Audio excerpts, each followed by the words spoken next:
சேலத்தில் கியூ பிரிவு டிஎஸ்பி வீட்டில் 100 சவரன் தங்க நகைகளை மர்ம நபர்கள் கொள்ளையடித்து சென்ற சம்பவம் பெரும் பரபரப்பை ஏற்படுத்தியுள்ளது.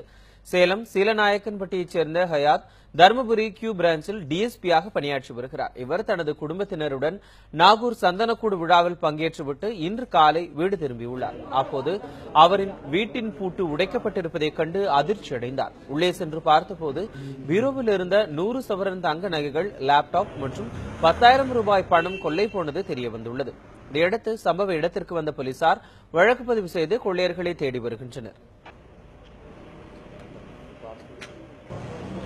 நோட் பண்ணி இங்க பூந்தா ஃபெயிலியர் இல்லாம அவங்க ஏதாவது எடுத்துட்டு போயிடலாம் அப்படின்ட்டு நுழையிறதுங்க. மற்ற வீட்டுகளை பூரா எல்லாம் பெரியவங்க, சின்னவங்க, குழந்தைங்க எல்லாமே இருக்கிறதுனால மற்ற வீட்டை அவங்க பாக்குறது இல்ல. எந்த வீடு தனியா இருக்குது, அந்த வீட்டில் யாரு தற்சமயம் ஊருக்கு போயிருக்கிறாங்க, இதை மட்டும் அவங்க நோட் பண்ணிக்கிறதுங்க.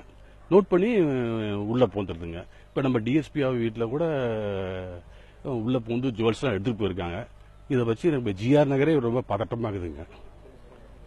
போலீஸ்காரங்க வீட்டிலே நடந்ததுனால எல்லாத்துக்கும் பயங்க இப்ப.